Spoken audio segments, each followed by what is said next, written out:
como se va a grabar se va a grabar, pues entonces quien no quiera o no desee que se aparezca su cara, pues le recordamos que se puede poner la cámara en apagado y ya está, porque la queremos difundir, que es una presentación muy bonita y con una reflexión muy hermosa. Como sabéis, en Zamora nos vimos en el 21 Encuentro Nacional, ¿no?, de lectores y fue una presentación tan bonita que creo que merece la pena que todos la conozcamos y podamos reflexionar sobre este tema tan importante, ¿no? La espiritualidad del despertar, le pusieron de título Trascendiendo mente y ego. Es como una confluencia entre la psicología, que domina también Fernando, pero también tener el punto de vista espiritual del libro Durantia, ¿no? Y ya sabéis que se van a ir planteando preguntas, estamos despiertos espiritualmente, qué consiste el despertar espiritual, toda una serie de planteamientos muy interesantes y siempre con un sesgo del libro Durantia, ¿no? Por darle esa profundidad espiritual, que ya sabéis que no somos ninguna iglesia, no somos un grupo simplemente de amigos que reflexionamos y buscamos la profundidad, ¿no? Pues si quieres, como tenemos, ya hemos visto que no hay problema en compartir la pantalla, la presentación, pues Fernando, te damos muchas gracias por tu disponibilidad y por compartir con nosotros esta tarde de viernes, víspera de verano y de vacaciones ya mismo para algunos. Pues cuando pueda, vamos a empezar a compartir y toda tuya la pantalla y toda tuya De son acuerdo, nuestras María José, muchas preguntas. gracias. En cualquier caso, te doy, cuando quiero que pases de página, te digo pasa, ¿no? O algo de eso, o pasamos, ¿no? Sí, Y me sí, pasas tú sí, la hoja, ¿no?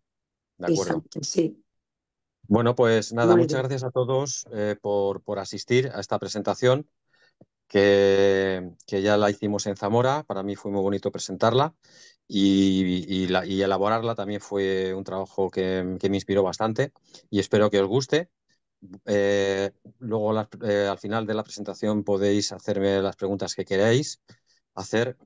Es un poco mezcla, un poquito toca el tema psicológico, también toca el tema espiritual acerca del despertar espiritual, ¿no? Entonces lo titulamos Explorando el despertar espiritual, conocimiento y reflexión. Lo pasa que, bueno, lo más importante es el segundo título, ¿no? Trascendiendo la mente y el ego, porque de alguna manera, pues el despertar espiritual tiene mucho que ver con trascender la mente. Trascender la mente de alguna manera es quitarte de la mente o pasar de las cosas que tiene la mente que te hacen de alguna manera, que de alguna manera te atrapan, ¿no? Entonces es el título importante también, Trascendiendo la mente y el ego. Os pongo al principio una cita del libro Durantia del documento 100, que para mí es la apertura, o sea, una apertura necesaria, porque el libro Durantia te dice que el crecimiento espiritual, que es de alguna manera el despertar también es crecimiento, pues es en primer un despertar a las necesidades. Nosotros nos vamos a centrar en eso también, despertar a las necesidades, es decir, qué necesidades tenemos que podemos trascender, que son superfluas, que nos creemos bueno, pues que son necesarias y que de alguna manera inciden en no poder despertar esas necesidades que creemos tener, ¿no? Para luego tener un discernimiento de los significados y finalmente un descubrimiento de los valores. Pero eso ya es más avanzado y nos centraremos más en cómo quitarnos, cómo trascender esas necesidades. Y pasamos a la segunda diapositiva. eh, y la pregunta es, la anterior. Entonces, la pregunta es, ¿estamos despiertos espiritualmente? Bueno, esto es una buena pregunta, pues unos más que otros, diría yo, ¿no? Cada uno sabe un poquito en qué lugar está en ese despertar espiritual. ¿Esta pregunta tiene respuesta? O sea, ¿tiene una respuesta sí o no? Pues, o se trata de un continuum, es decir, ¿cuánto estamos despiertos? No se puede decir estoy despierto o no estoy despierto, sino, bueno, en mi espiritualidad creo que es un continuo, y no sé, y digamos que tenemos de alguna manera que posicionarnos en ese continuo, ¿no? Bueno, el que sepa, porque muchas veces no sabemos posicionarnos en ese continuo dónde estamos, ¿no? Pero bueno, yo entiendo que la gente que es lectora, que es estudiosa del libro Durantia, eh, bueno, pues tiene ya tiene un cierto posicionamiento, por lo menos por la inquietud espiritual que tiene, ¿no? Aquí le doy énfasis a despertares espirituales que están fuera del ámbito del Durante, es decir, la gente que despierta espiritualmente no necesariamente, y vosotros lo sabéis, tiene que estar en el Durante. Hay muchos grupos, muchas corrientes, muchas filosofías, muchas bueno, religiones donde la gente despierta el espíritu. Entonces, esta presentación yo la quería dirigir. No solamente a los lectores y estudiosos del libro Durantia, sino a la gente en general. ¿Por qué? Bueno, pues porque eh, de alguna manera, eh, como también esas personas están abiertas al despertar espiritual y nosotros estamos centrados más bien en el libro Durantia, pues quiero que nosotros, como estudiosos, tengamos mayor comprensión, mayor empatía y mayor tolerancia hacia los despertares espirituales que no tienen que ver con el Lidurantia y que también existen, ¿no? Eh, bueno, yo entiendo el despertar espiritual como un continuo, como un continuo avance ¿en qué? Pues un avance en el nivel de conciencia. Nosotros despertamos espiritualmente en nuestro nivel de conciencia. Según seamos más conscientes de nuestro entorno y de nosotros mismos, estamos más despiertos o no. Es decir, no es un estado on-off, estamos despiertos o no. No, es un progreso, es un gradiente. Y por supuesto, el despertar es individual. Cada uno tenemos una posición, nos encontramos en una posición particular del recorrido espiritual, del camino espiritual, y dependiendo de dónde estamos, pues tenemos un recorrido diferente, ¿no? Y también, por supuesto, un punto de partida también diferente, ¿no? Pasamos a la siguiente diapositiva. Esta es la anterior.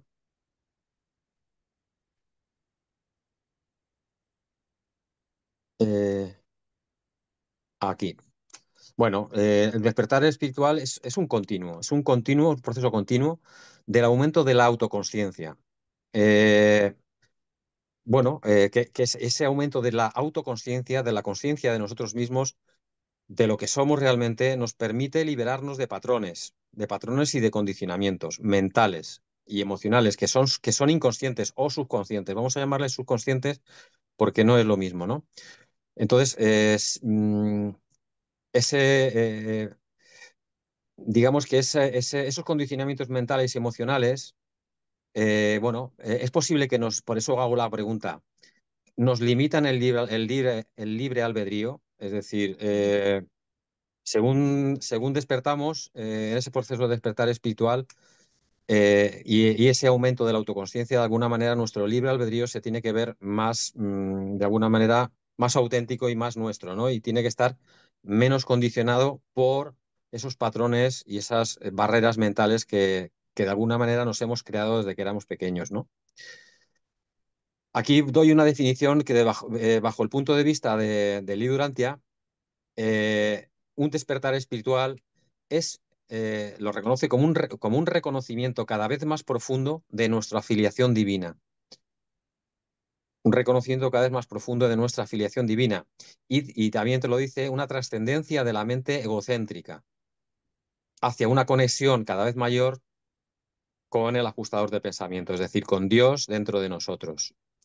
Esa es un poco la definición que da nuestro libro, ¿no? De qué sería un despertar espiritual. Y pasamos a la siguiente diapositiva. ¿Qué significa? Vamos a ver qué es estar dormido espiritualmente. Pasamos a la siguiente. Bueno, pues estar dormido espiritualmente significa un poco vivir en la mente, estar encerrados en la mente, estar sumergido parte del tiempo, no digo todo, porque si no estaríamos, bueno, sería pues un trastorno grave. Está sumergido parte del tiempo en tendencias escondidas de la psique. Es decir, vivir parte del tiempo en ese inconsciente, en esa parte subconsciente, ¿no? Eh, donde, bueno, yo he puesto una metáfora aquí que vivir en las sombras, ¿no? Porque vivir en la mente, muchas veces en ese inconsciente que te domina es vivir en las sombras más que en la luz, ¿no?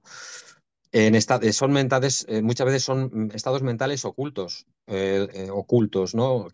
Cosas que nos vienen a la mente y no sabemos interpretarlas, etcétera, etcétera, y donde muchas veces se puede experimentar sufrimiento, vivir de esa manera, ¿no? Cuando vivimos parte del tiempo más del necesario en la mente, pues sufrimos, ¿no? Sufrimos y el ego nos domina, ¿no? Entonces, si eso ocurre, si estamos dormidos de esa manera, nuestra vida de alguna manera se vuelve desadaptativa, se vuelve, bueno, pues un poquito conflictiva, ¿no? En conflicto con uno mismo, conmigo mismo, ¿no? Y con el entorno. Bueno, y aquí yo, pues una pregunta para reflexionar es cuántas personas en el mundo sufren este insomnio, ¿no? Están dormidas o están dormidas parcialmente o del todo, ¿no? Eso es una buena pregunta. Y pasamos a la siguiente diapositiva, donde vamos a hablar de qué patrones mentales o qué condicionamientos nos atrapan, nos mantienen dormidos, ¿vale? Yo primero los he enumerado. Los he enumerado, hay más, puede haber más, pero básicamente estos son los más importantes. Los primeros son los automatismos de la mente, que son actitudes programadas en hábitos nocivos o no. Puede haber automatismos que no sean nocivos, pero y que sean, que sean buenos automatismos, pero los nocivos, muchas veces hay automatismos que son nocivos, ¿no? Luego existen las distorsiones cognitivas, que es pensamiento erróneo, patrones de pensamiento erróneo y subconsciente. Luego están las creencias irracionales, que son más bien preconscientes, no son del todo inconscientes, son conscientes o preconscientes, porque sí que nos llegan las localizamos bien, ¿no? Y son pensamientos más generalizados que las distorsiones cognitivas. También existen unos patrones de identificación con partes egoicas. Y aquí hablamos de necesidades, de deseos, roles, yoes, es decir, aquí también nos centramos en esas necesidades que hablábamos al principio, ¿no? Y que el libro te decía que hay que trascender esas necesidades, ¿no? Otros patrones mentales que nos atrapan, pues son rasgos narcisistas que lo iré desarrollando un poco más tarde. Y es una construcción mental que de alguna manera lo que nos dice es yo tengo razón y tú no. Y eso es una cosa muy generalizada en el mundo, ¿no? Otros patrones mentales que nos atrapan son los mecanismos estímulo-respuesta, es decir, que tiene mucho que ver con el trauma temprano y mecanismo estímulo-respuesta siempre es una conducta y un pensamiento reactivo, es decir, son cosas que no controlamos, ya sea pensamiento, ya sea emoción, ya sea conducta, que de alguna manera es un resorte que nos impulsa, ¿no? Y según viene un estímulo, digamos, obtenemos una respuesta mental o corporal, ¿no? Y luego están los trastornos, que estos ya son los más graves, patrones mentales, condicionamientos, los trastornos o enfermedad mental, que existe mucho en este mundo y que son patrones mentales conocidos los más graves, es decir, los más fuertes, los que están más intrínsecamente arraigados en el inconsciente bueno, y que de alguna manera un cuarto de la población mundial en algún momento ha sufrido algún tipo de trastorno mental, ¿no? Y para estas personas es más difícil despertar, ¿no? Y pasamos a la siguiente. Vamos a ir uno por uno de estos patrones mentales a veros un poquito con más detenimiento porque es importante, ¿no? Esto no significa que todos tengamos estos patrones mentales. Mm, to- a- eh, Unas personas tienen unos patrones mentales, otras personas tienen otros, otros tienen todos en un gradiente mínimo, otras tienen todos en un gradiente más avanzado. Es decir, aquí lo que podemos es evaluar nosotros mismos y si nos identificamos con algunos de estos patrones mentales. Esto no significa o sea, que si no os identificáis con estos patrones no pasa nada, porque es posible que no los tengáis, ¿vale? Bueno, lo primero es la definición de automatismo, ¿no? Pues los automatismos son conductas, son conductas y actitudes. Actitudes cognitivo-afectivo, es decir, que tiene que ver con, estas actitudes tienen que ver con el pensamiento y la emoción, ¿no? Que las personas ejecutan de una manera automática. Es decir, y valga la redundancia, es decir, no ejecutamos ninguna reflexión consciente sobre estos automatismos. Digamos que se despliegan sin reflexión consciente. Están programados por aprendizaje previo, es decir, están condicionados. Bueno, y se generan o se crean por experiencias tempranas y repetitivas. Es decir, estos mecanismos, estos condicionamientos se van grabando en la mente porque se repiten una y otra vez. Hay algunos condicionamientos que con una sola repetición ya se quedan grabados, como puede ser o sea, un trauma temprano, una muerte violenta, un atraco, o sea, lo que son estrés postraumático de un solo golpe, ¿no? Es decir, es posible que un solo evento pueda condicionar algo en la mente, ¿no? Pero normalmente los automatismos se generan por experiencias repetidas. Y si vamos a la siguiente diapositiva de ejemplos de automatismos, ¿no? Puede haber automatismos físicos, no voy a citar todos, pero post-it nerviosos, comerse las uñas, no mirar a los ojos, son cosas físicas que de alguna manera tenemos ahí y que compulsivamente los hacemos, ¿no? Hay automatismos emocionales, bueno, pues como reaccionar con ira, frustración, ante ciertos estímulos como críticas, desacuerdos, muchas veces culparse a uno mismo cuando algo sale mal, pues son automatismos que, que tienen que ver con la emoción, ¿no? Hay automatismos cognitivos que son pensamientos, sobre todo pensamientos recurrentes que nos vienen a la mente sin que nosotros los llamemos, sin que nosotros los evoquemos, de pronto nos vienen, ¿no? Y muchas veces nos vienen repetidamente y que nos hacen preocuparnos por las cosas, por eventos futuros.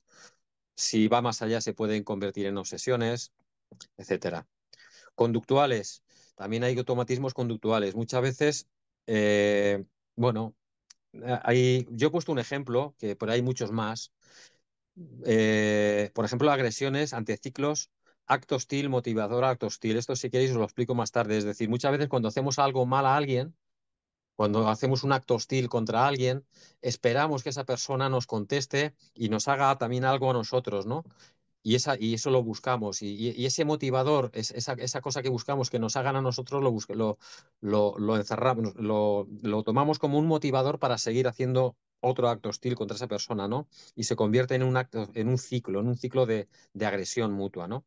Son también automatismos sociales, automatismos sociales, pues puede ser buscar, bueno, aprobación constante de los demás, interrumpir conversaciones, no saber escuchar, es decir, y bueno, y luego están los relacionados con las tecnologías, que bueno, que muchas veces eso está muy de moda, pues automatismos de coger el teléfono, buscar información, estar conectados, etcétera, etcétera, ¿no? Y que últimamente esto llega a la adicción, llega a la adicción. Bueno, vamos a seguir con la siguiente diapositiva. Y vamos a hablar un poquito de distorsiones cognitivas.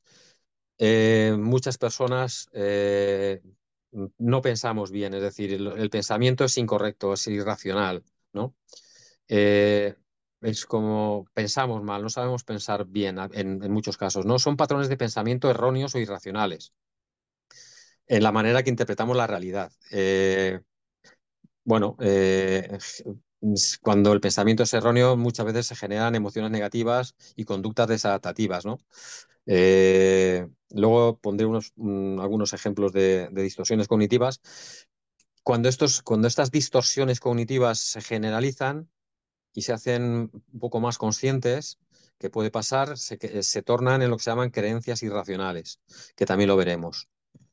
Y pasamos a la siguiente diapositiva, que son unos ejemplos de distorsiones cognitivas, ¿no? Ejemplos de distorsiones cognitivas. Aquí os podéis identificar con algunas sí, con otras no, pero esto está muy, muy extendido bueno, pues en la vida diaria de la gente. Estas distorsiones cognitivas están muy generalizadas, se usan mucho, ¿no? Por ejemplo, el pensamiento generalizado, que o las cosas pueden ser buenas o malas, o blancas o negras, pero no hay un término medio, ¿no? Sobregeneralización, bueno, cuando sobregeneralizamos es cuando utilizamos siempre palabras como siempre, como nunca, como todo o como nada. Se utiliza mucho y son distorsiones porque al igual que la anterior, nunca tenemos en cuenta los términos intermedios, ¿no? Siempre que usamos la palabra siempre o nunca o todo o nada, siempre vamos a tener un conflicto, porque siempre va a ser mentira. Nunca es verdad. Nunca es verdad que siempre eres así o siempre pasa esto. Siempre hay excepciones, ¿no? Y siempre que usamos sobre generalizaciones, siempre vamos a tener problemas, ¿no? Luego, pues atención selectiva. Atención selectiva muchas veces nos centramos en ciertos aspectos de la realidad y no nos centramos en otros, ¿no? Es decir, tenemos atención selectiva a ciertas cosas, ¿no? Y eso, de alguna manera, hace que nos perdamos otros aspectos o no tengamos en cuenta otros aspectos que también son importantes y nos perdamos cosas, ¿no? Lectura de la mente. Muchas veces asumimos lo que otras personas piensan, ¿no? Y lo tomamos como verdad. Lo hizo porque esta cosa la hizo porque tal o porque cual, ¿no? Y también es una distorsión, también es porque muchas veces no acertamos. Muchas veces también está la catastrofización, es decir, exagerar consecuencias negativas, la personalización, muchas veces que eso es asumir que uno es responsable de sucesos externos. Es decir, muchas personas hacen eso. De alguna manera se creen responsables de las cosas que pasan en el exterior, ¿no? Si hubiera hecho esto, si hubiera hecho lo otro. O incluso tiene que ver con la siguiente, la falacia de control, ¿no? Creer que tenemos o creemos o queremos tener control total sobre las situaciones, ¿no? Cuando en realidad no lo tenemos, ¿no? O el pensamiento emocional. Muchas veces muchas personas dicen que si sienten algo debe ser verdadero, ¿no? Y eso también no es lógico ni racional, ¿no? Muchas veces sentimos cosas que son irracionales, que no tienen por qué ser verdad, ¿no? Etiquetación, bueno, muchas veces ponemos etiquetas, siempre tendemos a organizar el mundo a base de etiquetas y eso también puede ser malo, ¿no? Puede ser malo porque nos puede crear problemas con las personas al etiquetar, porque muchas veces vamos más allá de eso y se convierten en juicios de valor, en los cuales muchas veces no acertamos y muchas veces nos crean problemas, ¿no? Exigencias rígidas hacia nosotros como los debería, esto que hace mucho daño, personas muy autoexigentes, los debería, al final se genera mucha culpa, frustración y resentimiento hacia nosotros mismos. Comparaciones, compararse con la gente también es un patrón que hacemos y que, bueno, o podemos salir muy, muy beneficiados en plan narcisista o podemos salir muy perjudicados con la autoestima por los suelos, ¿no? Entonces también hay que tener cuidado con estas comparaciones, ¿no? La falacia de justicia, ¿no? Todo debe ser, personas que tienen en la mente que todo debe ser justo y sentir frustración cuando no encuentra justicia en este mundo, cuando sabemos que muchas cosas en este mundo no son justas, ¿no? Bueno, y hay muchos más, ¿no? Culpar a otros, etcétera. Hay muchos más, pero que tampoco no nos vamos a centrar en ellos, ¿no? Vamos a seguir pasando. Vamos con la anterior a esa, que son creencias, patrones mentales, pero la 3 creencias irracionales, la anterior a esa. No, ha pasado la siguiente, la 3. A ver, esta es. Bueno, en estas, bueno, os voy a citar algunas. Creencias irracionales son como distorsiones cognitivas que se han hecho más fuertes en la psique y que de alguna manera ya están en el preconsciente o incluso en el consciente, ¿no? Y que muchas veces nos descubrimos a nosotros mismos diciéndolas, ¿no? Diciéndolas, pero que son creencias irracionales, ¿no? Como por ejemplo, debo hacer toda la perfección. He señalado en rojo las más importantes. Debo hacer toda la perfección, cualquier error es inaceptable, ¿no? Eh, los demás deberían comportarse de la manera en que yo considero adecuada, si no, pues no son adecuados. Mi libertad personal es lo más importante de todo. Si me siento mal o tengo malos pensamientos, significa que no soy una persona, que soy una persona mala o defectuosa. Hay muchos más, ¿no? si no soy exitoso en todo, pues soy un fracaso total. Es decir, todas esas cosas, esas frases que nos decimos a nosotros mismos a veces, que son, o por ejemplo, no puedo ser feliz porque cometí errores en el pasado, pues, estar atado, anclado en el pasado, ¿no? O pensar que la felicidad depende completamente de lo que otros hacen, otros dicen, ¿no? Pues todas esas creencias relacionales están, digamos, un poquito más arriba en la escala de conciencia que las distorsiones cognitivas, ¿no? Hay muchas, ¿no? Si eso luego le echáis un vistazo y no nos vamos a detener mucho en ellas. Luego pasamos a la siguiente, otros patrones mentales que son identificaciones con las partes egoicas. Vamos ahí, entramos ya en el ego y nos preguntamos qué es el ego, ¿no? Solo por dar un repaso rápido de qué es el ego se puede entender de muchas maneras.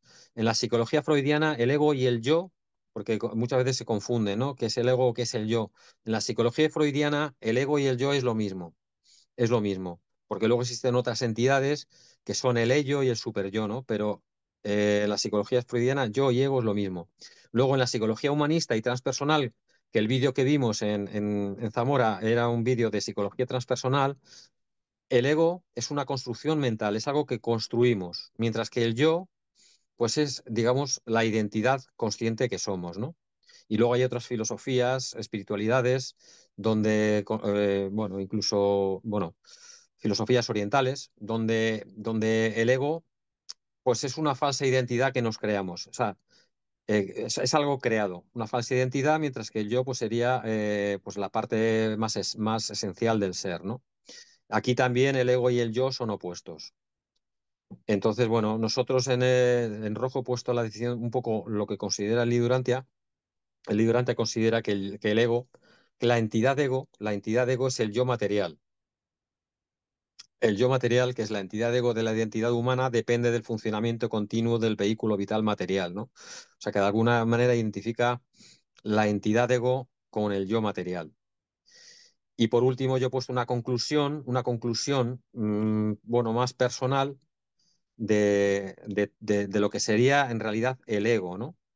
Y aquí lo defino como aquella entidad o entidades, porque puede haber más de una entidad, y eso en psicología se sabe, que podemos construir más de varias entidades, que construimos a partir de creencias, de condicionamientos condicionamientos familiares sociales, ¿no? De las etiquetas, ¿no? El ego es creado, una construcción también, y se nutre sobre todo del pasado y del futuro, pero nunca del presente. Y nos lleva a construir una o más identidades. Ahora pondremos ejemplos. Nos lleva a construir una o más identidades basadas en lo externo, no en lo interno, sino en lo externo, en lo cambiante y en lo temporal. Y el ego puede generar sufrimiento cuando esas identificaciones que hacemos digamos, de alguna manera a lo largo de la vida se ven amenazadas o se ven o desaparecen, ¿no? Porque todo cambia, ¿no? Entonces, cuando ciertas identificaciones se tambalean, llega el sufrimiento, ¿no? Y ahora pondremos algún ejemplo. Si pasamos a, a la siguiente, esta es, ¿con qué nos podemos identificar? El ego, o sea, las partes egoicas, ¿con qué nos identificamos? Pues mira, nos podemos identificar con roles sociales. Por ejemplo, pues con profesiones, hobbies. Por ejemplo, pues yo soy un importante catedrático o ingeniero y basas tu vida pues en ese rol, ¿no? O simplemente ser padre o madre y le das tanta importancia a ese rol que no hay otras cosas, ¿no? Esto no significa que estos roles, que los roles no sean malos o buenos, no. Lo que es malo es en exceso, identificarte en exceso con algún rol y dejar otros roles fuera de juego, ¿no? Nos podemos identificar con posesiones materiales, con casas, con coches, con ropa y volcar toda nuestra identidad a esas posesiones materiales. O a creencias y opiniones, ¿no? Creencias políticas, ¿no?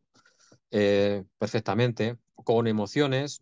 Yo soy, identificarnos en cómo somos nosotros. Soy temperamental, yo soy así, no puedo cambiar. Eso es una cosa que se oye mucho. También nos podemos identificar con la imagen corporal o apariencia física, con la belleza. Pues si no somos guapos, pues oye, ¿qué te voy a decir? Pues no, no valgo nada, ¿no? Con la juventud, mucha gente que pierde la juventud, pues como se tambalea ese rol, pues sufre cuando cuando esa identificación desaparece, se tambalea, sufre, ¿no? Eso pasa mucho ahora con la belleza y la juventud, ¿no? Bueno, con fuerza, agilidad, etcétera. Luego también con logros o fracasos, es decir, las cosas que nos puede identificar mucho con las cosas que hemos logrado en la vida. Nosotros cuando logramos algo nos sentimos muy orgullosos de los logros, ¿no? De los títulos que tenemos, de los trofeos, los altos cargos, ¿no? Y digamos que nos identificamos tanto con ello que, bueno, dependiendo de ese grado de identificación, pues puede ser desadaptativo, ¿no? Con la nacionalidad, la cultura, la religión, o ser español, muchos son españoles o americanos o católicos o ateos y se identifican tanto con ello que no aceptan que existan otras identidades, ¿no? Y por eso se generan muchos conflictos, aquí ya lo sabéis, ¿no? Estas identidades entre religiones y nacionalidades, pues se crea mucho conflicto, ¿no? Bueno, hay más, no sé, hay gente que se identifica con el sufrimiento, hay gente que de verdad se identifica con el sufrimiento y de alguna manera se queda atrapada en su zona de confort, está sufriendo en su zona de confort, pero no se atreve a salir, ¿no? Eh, por ejemplo, duelos no superados, etcétera.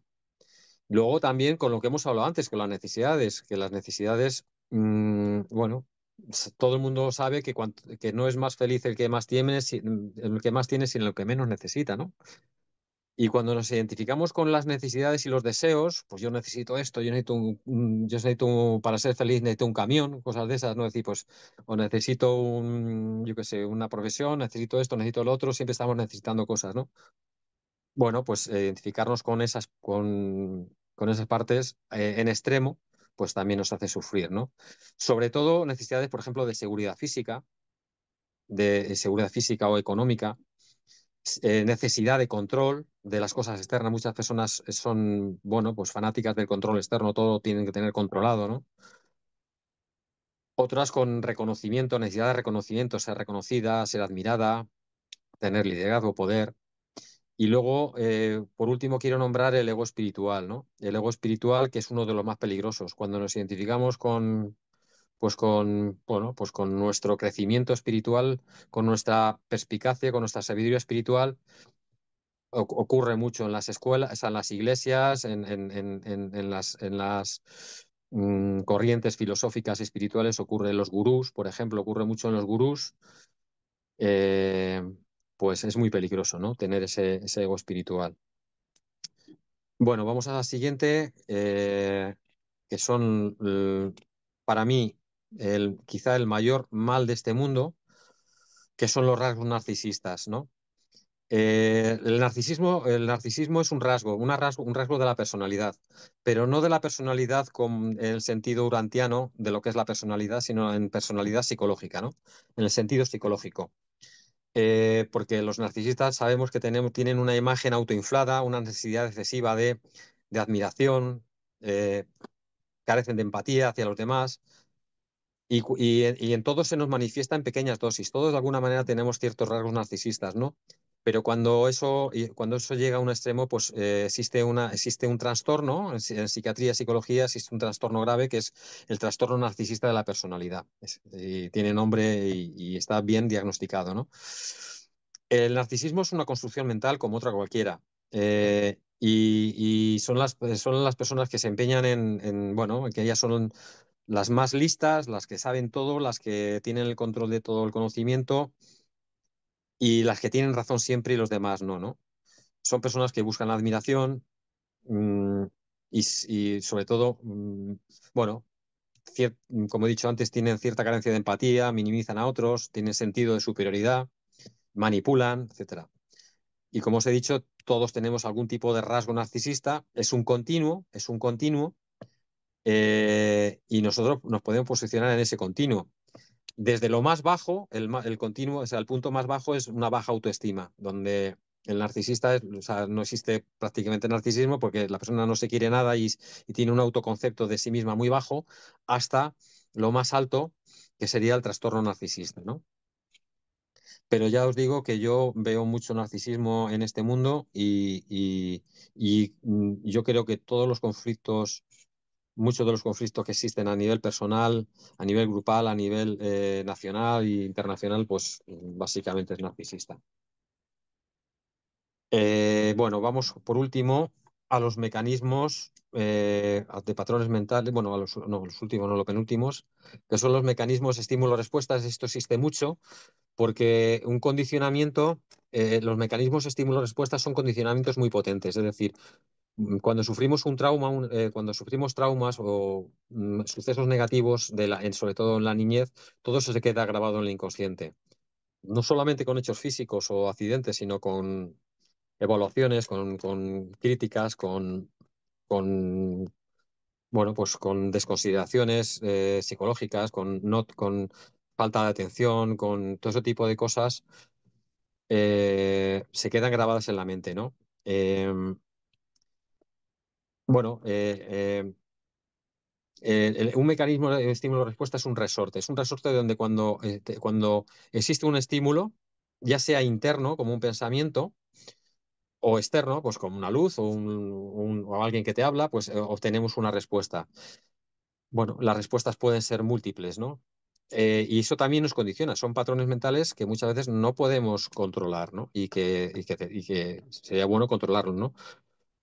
Pues unos ejemplos pueden ser reacciones de sobresalto, evitación de ciertos lugares, congelación ante el miedo, ataques de pánico, hipervigilancia, somatizaciones. Muchas veces muchas personas tienen somatizaciones.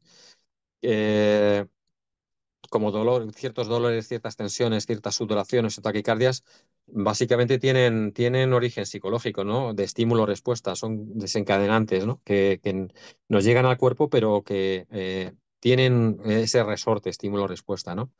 Fobias, las fobias a volar, a las alturas, arañas son estímulo-respuestas.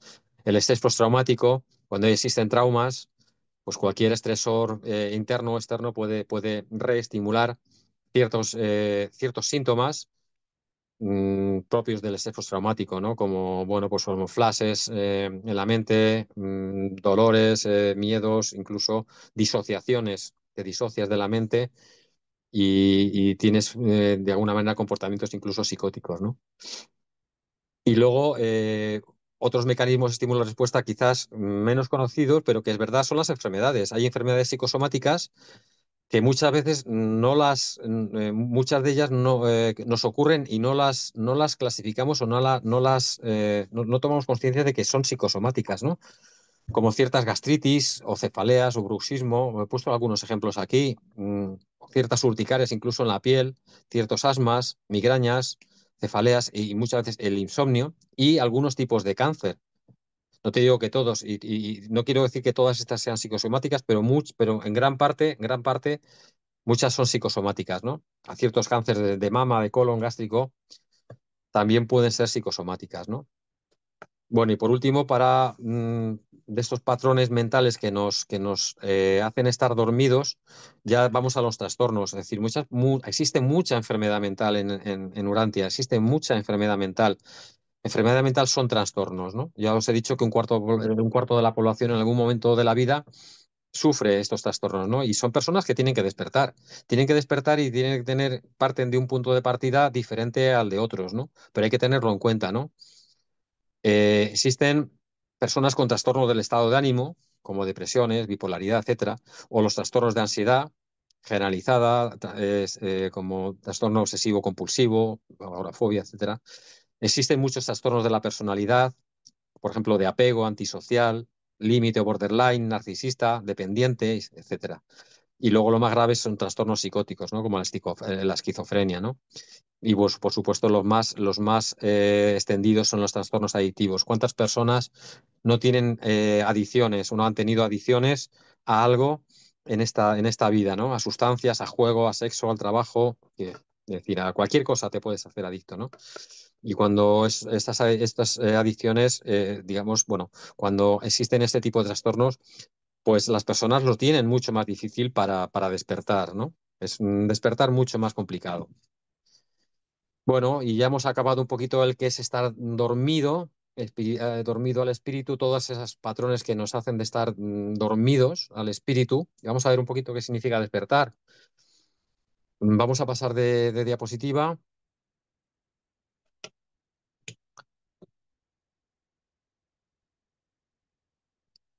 y vamos a la de despertando al espíritu.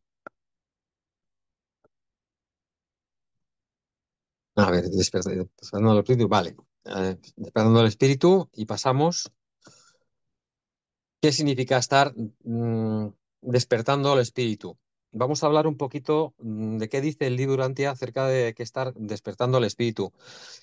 Aquí vamos a hablar, he querido incluir a los círculos psíquicos, ¿no? Porque es dentro de nuestra vida material en Urantia, los círculos psíquicos son los que de alguna manera miden un poquito nuestro estado evolutivo como personalidades, ¿no? Entonces, voy a nombrarlos así un poquito por encima. En algunos documentos, sobre todo aquí en el 110, te habla de que la realización de la realización de la personalidad es la conquista de los 7 círculos psíquicos, ¿no? De potencialidad mortal, ¿no? Entonces aquí bueno, lo dice claramente, ¿no? O sea, que la personalidad se tiene que realizar, ¿no? Ir progresando por estos círculos psíquicos, ¿no? Donde te dice que el ajustador, Dios en nosotros, es tu socio igualitario, ¿no? En el logro de estos 7 círculos tienes un socio que te acompaña siempre, que es nuestra chispa divina, ¿no? Eh, Bueno, y estos círculos psíquicos te dice también el documento 110 que tienen que ver con el estado de la personalidad, tiene que ver con el estado de la personalidad, con el logro de la mente, que es lo que estamos hablando nosotros del estar dormido, el logro de la mente, es decir, quitarnos todas esas barreras de las que hemos hablado, ¿no? Y eso tiene que ver con el crecimiento a la vez, con el crecimiento del alma, y de alguna manera, si eso ocurre, el ajustador estará mucho mejor sincronizado pues con la personalidad, ¿no? Para nuestro despertar, ¿no? Y te dice más adelante que, claro, es en una mente perfectamente equilibrada, cuando nos hemos quitado todas esas barreras mentales de las que hemos hablado, es cuando está perfectamente equilibrada, es cuando nosotros podemos recibir un máximo de luz y de verdad y registrar todas las ilustraciones que el ajustador nos da, es cuando más receptivos podemos estar al ajustador del pensamiento. Entonces, para eso nos dice que tenemos que perfeccionar la mente, ¿no? Equilibrar la mente. Bueno, aquí he puesto en el último párrafo, he puesto una cosa que para mí era significativa, no, quizás no tiene mucho que ver, pero sí que te dice que el logro de estos círculos cósmicos se volverá, es parte de la experiencia de los ascendentes en los mundos, y que si no lo conseguimos aquí en Urantia, antes de la muerte natural, seguiremos ascendiendo por estos círculos psíquicos en los mundos de las mansiones. A mí me parece significativo. O sea, que digamos que podemos seguir despertando cuando nos vayamos de aquí. Podemos seguir despertando al espíritu. Y luego la siguiente diapositiva, que también tiene que ver con los círculos psíquicos. Vale. Aquí te habla de las decisiones, ¿no? De cómo despertamos, ¿no? Con los círculos. Te habla de las decisiones, ¿no? Aquí te habla de que con cada decisión que tomamos de forma consciente, con libre albedrío, progresamos en estos círculos psíquicos. Y eso te hace progresar, te hace despertar o no. Es decir, depende de esas decisiones, ¿no? Y sobre todo te habla de que es mucho más, o sea, que muchas veces tomar una decisión o no, sí, sí que ayuda, ¿no? Pero sobre todo te habla de que tiene que ser muchas veces, es decir, muchas decisiones en un mismo sentido las que te hace despertar, muchas repeticiones frecuentes, repeticiones persistentes de una decisión para que se transforme en un hábito en un buen hábito y adaptativo, lo que te hace crecer, ¿no? Decisiones recurrentes en favor, pues, del despertar, ¿no? Lo que es mucho más importante, ¿no? Porque de alguna manera creamos hábitos buenos, ¿no? Y te habla de que, bueno, de que es muy difícil definir estos 7 niveles, porque el libro antes no te los define exactamente cuáles son estos 7 círculos psíquicos, solamente te define brevemente 3 de ellos y te dice por qué. Te dice porque estos niveles son personales. Son 7, pero son 7 a nivel personal. O sea, mis 7 círculos psíquicos no son iguales que los tuyos. Pueden tener cierta equivalencia, pero no es lo mismo. Entonces, como son personales, estos niveles son personales, entonces no hay manera de describirlos, ¿no? Lo único que sí que te deja entrever que la conquista de estos círculos cósmicos de evolución se hacen a través bueno, de 3 maneras, te dice, de alguna manera con la sincronización con el ajustador, tiene que ver con la evolución del alma y con la realidad de la personalidad, perdón. Es decir, la personalidad se hace más real cada vez que trascendemos los círculos psíquicos, los atravesamos y adquirimos más autoconsciencia, ¿no? Tiene que ver con el ajustador, con el alma y con la personalidad. Y vamos a la siguiente ya de los círculos psíquicos. Vale. Bueno, aquí es simplemente vamos a describir un poquito este despertar. mm, a través de los círculos psíquicos, vamos a definir un poquito desde el séptimo, el tercero y el primero, que es los que nos definen, ¿no?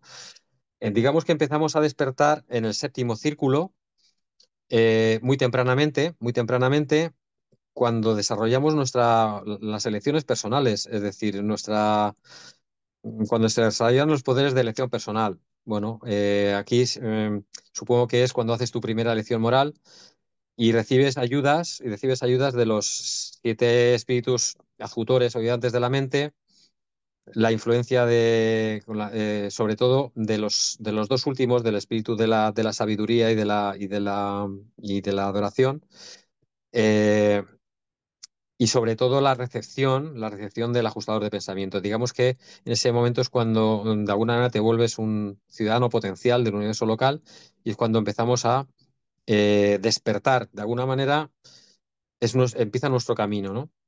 En el tercer círculo, bueno, desde el séptimo hasta el tercero han pasado ya muchos y no sabemos cómo evolucionamos en esos, pero cuando llegamos al tercero, que ya de alguna manera debemos estar ciertamente ya bastante despiertos, porque ahí recibimos un guardián seráfico personal, un guardián seráfico personal del destino.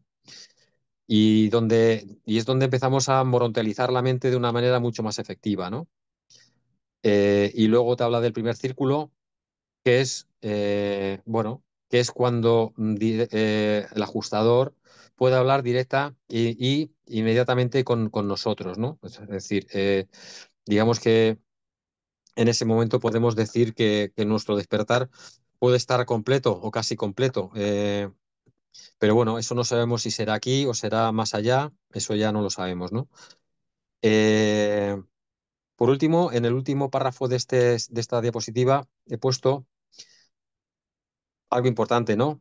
Que tiene que ver con lo que hemos hablado antes de las barreras mentales, y es que desde el séptimo hasta el tercer círculo se produce una acción aumentada en la tarea de liberar a la mente mortal de su dependencia.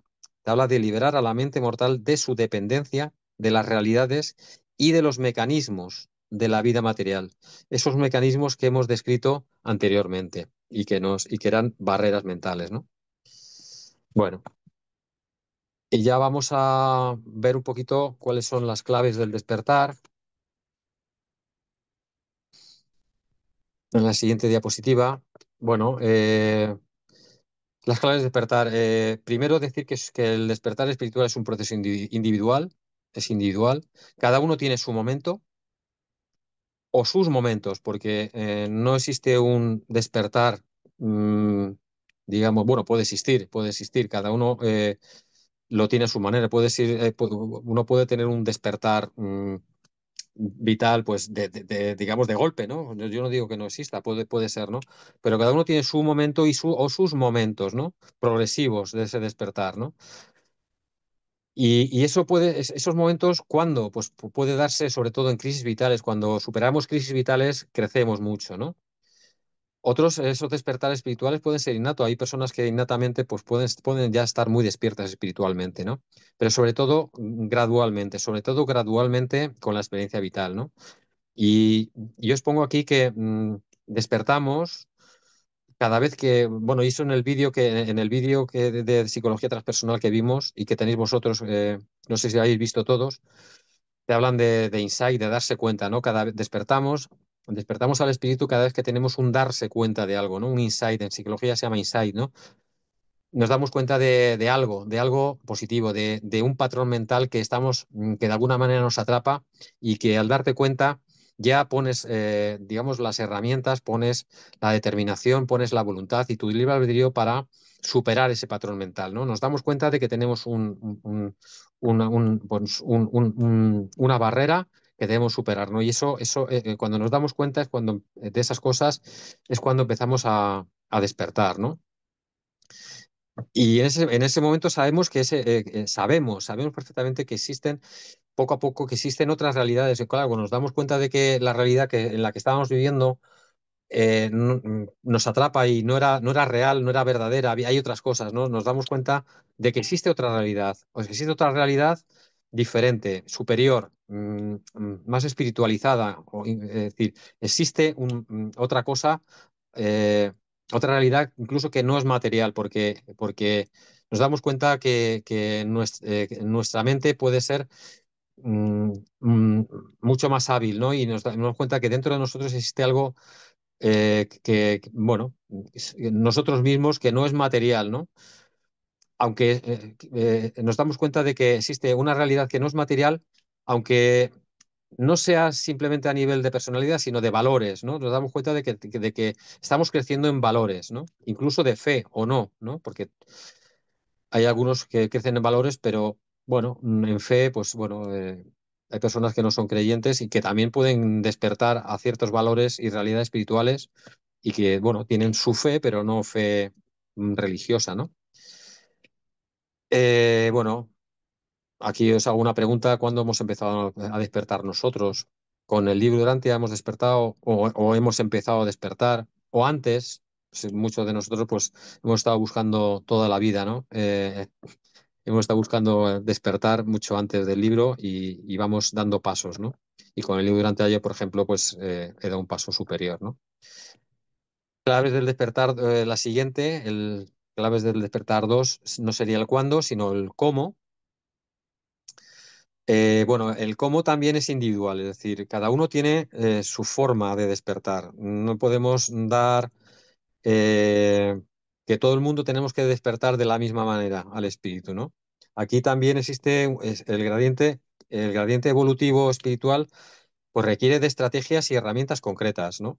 Y a cada uno nos valen unas cosas y a otros no. No todo vale para todos, ni además en todo momento. Hay momentos en que podemos aplicar ciertos conocimientos, ciertas estrategias y en otros momentos no. Y para lo que uno vale una cosa, para otro no vale y tiene que ser otra cosa, ¿no?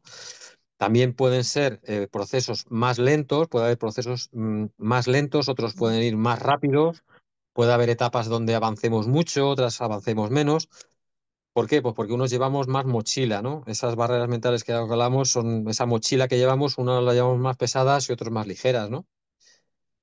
Y sobre todo, aunque el proceso de despertar sea individual, porque es individual, he de decir que el camino debe andarse acompañado. Muchas veces no podemos caminar solos, ¿no? Es decir, si no estamos acompañados, muchas veces no podemos despertar, ¿no? Porque somos seres sociales. Somos seres sociales y estando aislados, pues básicamente muchas veces no vamos a encontrar las herramientas, las ayudas, las conexiones adecuadas para ese despertar, ¿no? Hay veces que nosotros tiramos de alguien para que despierte y otras veces tiran de nosotros, ¿no? Para ese despertar. Bueno, y vamos al punto 3 del cómo. Bueno, hay muchas formas de despertar. Cada persona tiene su forma óptima, su opción óptima. Bueno, los que parten de lo más bajo con trastornos y problemas agudos y crónicos, pues pueden ser terapias psicológicas. Para otros puede haber técnicas de crecimiento personal, técnicas de autoayuda. Mucha gente escoge esas opciones de inteligencia emocional, cursos de asertividad o entrenamiento en asertividad, empatía, etcétera, ¿no? El cuidado físico para mí también es importante como estrategia. Mantener el cuerpo sano, pues a veces la mente sana es si tienes un cuerpo sano, entonces hay que cuidarlo también, ¿no? La meditación es una herramienta, el mindfulness, otras técnicas orientales, otras meditaciones orientales, donde te dice, hay estudios neuropsicológicos que avalan su beneficio a la salud mental, ¿no? Es decir, hay estudios neuropsicológicos que avalan que estos son herramientas buenas para trascender la mente, la meditación.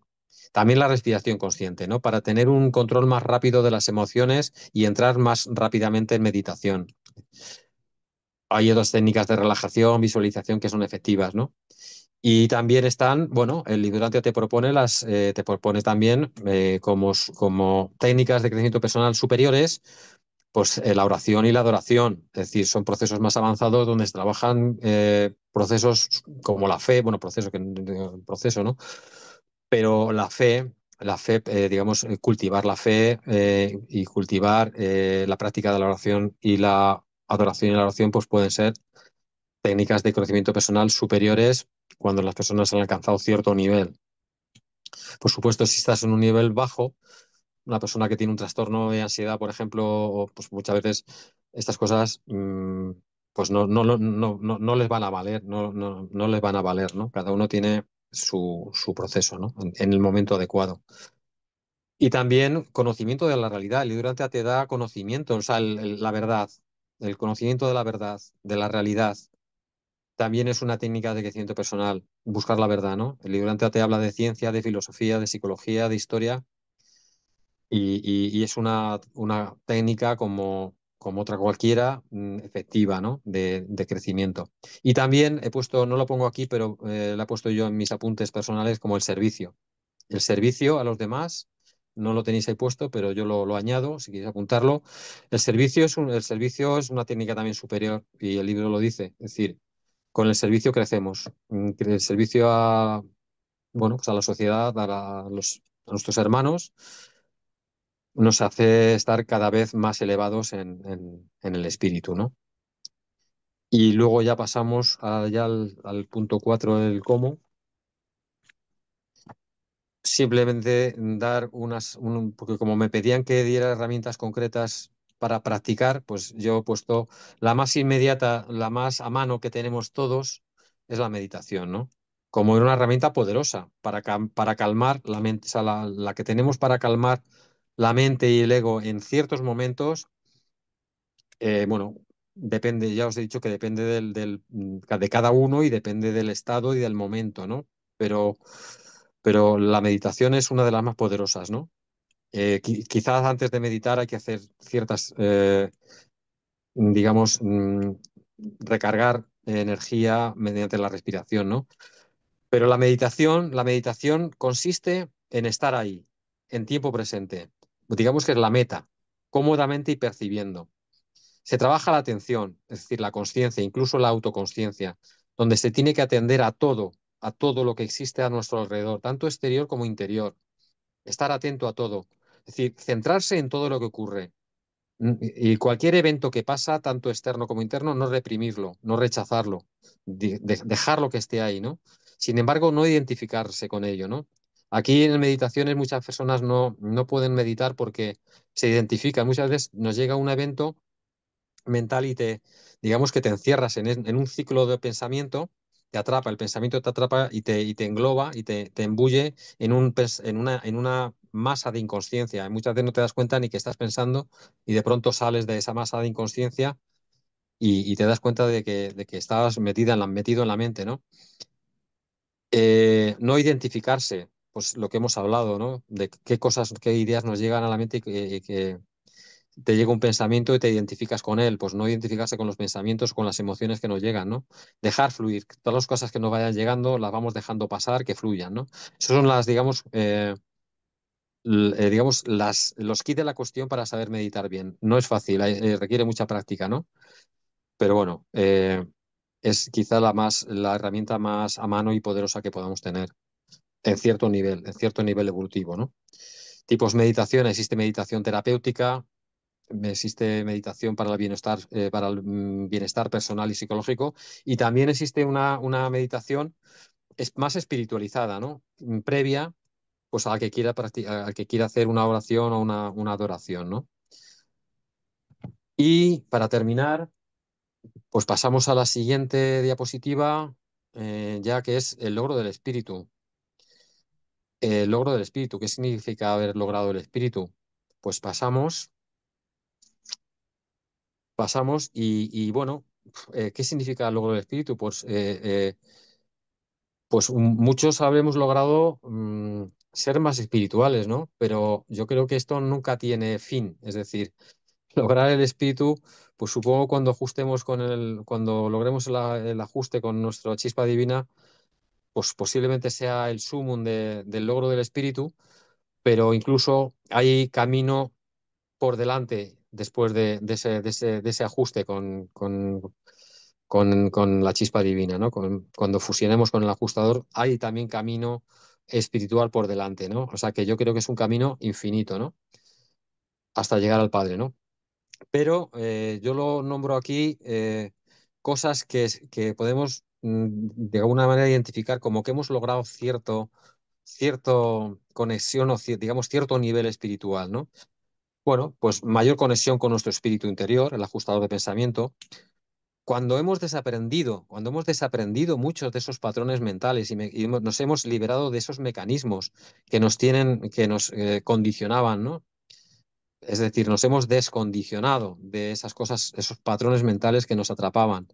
Nos hemos desidentificado y desapegado de esas partes del ego, de esos roles, de esos yoes, de esas necesidades, ¿no? Entonces nos identificamos de alguna manera con lo que en realidad somos, con el yo soy que somos, ¿no?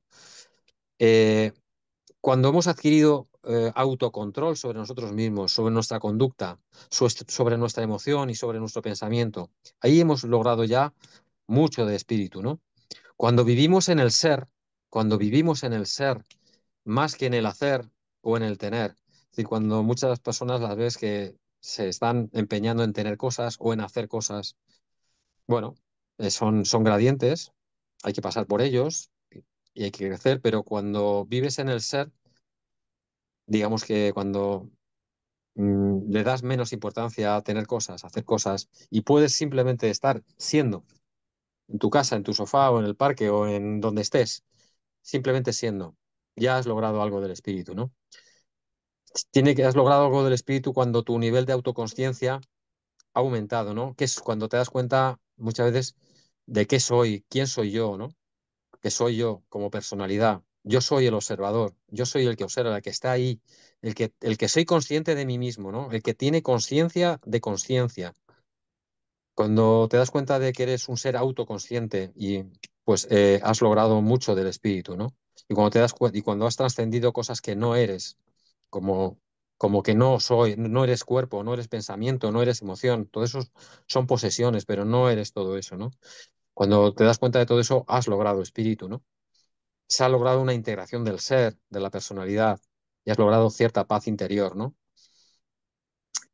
Hemos logrado el espíritu con conocimiento superior, es decir, hemos adquirido valores espirituales, que todos sabemos que existen, que en el libro Dante te los explica muy bien todos, el amor, la fraternidad, la unión con la totalidad, la verdad, la belleza, la bondad, la aceptación incondicional, cuando no tienes expectativas acerca de muchas cosas, cuando has adquirido humildad, compasión por el hermano, cuando tu ímpetu es el servicio a los demás, pues hemos logrado espíritu, ¿no? Bueno, también de alguna manera hemos logrado cierta perspicacia sobre el propósito y el sentido de la existencia y de la realidad. Es decir, cuando sabemos eso, cuando hemos encontrado el propósito, el sentido de la vida, hemos crecido y hemos logrado espíritu. Cada uno tiene el suyo, ¿no? Pero supongo que muchos de nosotros coincidimos en ello, ¿no? Y por último, yo quiero decir que, eh, bueno, la fe, por último, la fe, que es una de las valores, o el logro del espíritu más importante, en unos nace, en otros se va incrementando, eh, y cuando llegamos a un nivel en que unificas tu voluntad con la voluntad del Padre, con la voluntad de Dios, es cuando has logrado la verdadera libertad. Eh, es decir, unificar la voluntad humana y la divina. Mientras tanto, no hemos logrado libertad, porque cuando tú te empeñas en hacer tu libre albedrío y no está unificado, es decir, mm, al final es egoísmo, ¿no? Es decir, yo quiero hacer lo que yo quiero, ¿no? Yo quiero hacer lo que yo quiero, independientemente de lo que, bueno, de lo que Dios quiera para mí o para los demás, ¿no? Cuando nos alejamos de eso, sufrimos, sufrimos. Pero cuando unificamos nuestra voluntad con la del Padre, somos libres. Y aquí te lo dice en el documento 141, ¿no? Nos convertimos en hijos liberados del reino, ¿no? Y entonces es cuando el libre albedrío, es cuando el libre albedrío pasa, cuando hemos logrado el espíritu, es cuando el libre albedrío pasa de estar condicionado o relativo a real, a ser real y actual, ¿no? Y bueno, pasamos ya a la última diapositiva, que es nuestro legado espiritual. Bueno, ¿cómo podemos legar nuestro legado? Lo que hemos, nuestro despertar, lo podemos legar a los demás. Bueno, podemos despertar espiritualmente a otros, pues solo indirectamente. Por observación de nuestra actitud o de nuestra interacción, ¿no? Es nuestra semilla. Si nosotros plantamos una semilla con nuestra actitud, nuestra conducta y nuestras relaciones, y es lo que podemos hacer nuestra siembra, ¿no? ¿Y por qué es la manera de sembrar? Porque todo está conectado. Todo es conectado y el aprendizaje incluso desde niños se hace por observación. Se hace por observación. Aprendemos más por observación que por las cosas, que por las palabras que nos dicen. Y como todo está conectado, la teoría de sistemas te dice que todo está conectado, bueno, el libro también te dice que todos estamos conectados por circuitos y canales mentales, espirituales e incluso físicos. Bueno, según la teoría de sistemas, el cambio en un elemento de todo el sistema afecta a todo el sistema. Es decir, con cosas buenas que hagamos, con que plantemos una semilla, afecta al resto del sistema, ¿no? Y aquí quiero hacer una alusión al despertar más amplio, ¿no? ¿Cuándo como sociedad vamos a poder de alguna manera despertar, ¿no? Bueno, pues yo simplemente alego a un concepto de la física nuclear, y es que cuando existe una masa crítica pues de ciertos átomos, cuando existe una masa crítica de una sustancia, existe una reacción en cadena. Mientras que no alcancemos una masa crítica de personas espiritualizadas, pues la espiritualización del planeta va a ser lenta, pero cuando alcancemos una masa crítica, pues esa reacción en cadena va a ser rápida, ¿no? ¿Cuándo lograremos eso? Pues eso ya, el libro de Antía pues tampoco te dice cuánto tiempo podemos tardar en conseguirlo. 1000 años, más, menos, no lo sé. Bueno, aquí pongo yo mi reflexión personal, que yo tengo fe en esta, en esta, en este despertar colectivo, ¿no? Y que este planeta Urantia, pues en un momento dado, al fin y al cabo, será de luz y vida. Y bueno, eso es todo lo que tenía que contaros. Muchas gracias por vuestra atención. Y a Muchas partir de gracias. aquí se abre un poquito el tema de, bueno, pues de diálogo, preguntas, quejas y todo ese tipo de cosas. Y sobre todo, muchas gracias por vuestra atención. Ha sido muy interesante. He puesto en el chat ahora mismo el documental Despertar, que fue del que Ajá. tú has hecho alusión en algún momento, por si alguien tiene curiosidad por verlo, pues es un documental Ujú. que está en YouTube, que lo visionamos en el encuentro y fue un poco un punto de reflexión junto con las presentaciones como la tuya, Fernando, que ha sido una presentación muy, muy hermosa. Muchas gracias. Bueno, muchas gracias a ti y a vosotros. Pues bueno. Estoy abierto al diálogo, preguntas, lo que queráis. Miguel, Que ¿no? no, cosas Tiene la que no mano estéis de levant- acuerdo. Sí, Miguel y Jesús. Jesús está antes que yo, creo. Sí, la verdad que buenísima. Acostumbrado a lo que nos da y ahora más condensado y más cercano. Yo tengo un par de preguntas.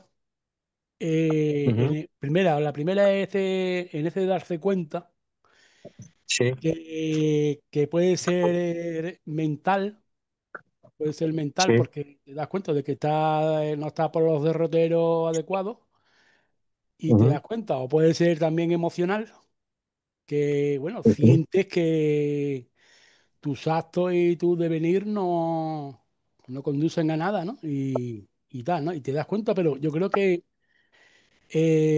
parece ser insuficiente si no hay un acto, no sé si ya, esta es la segunda pregunta, si el yo superior, que no sé si radica en la personalidad, hace un acto, no sé, superlativo y unifica esas dos fuerzas, ¿no? La mental y y la emocional.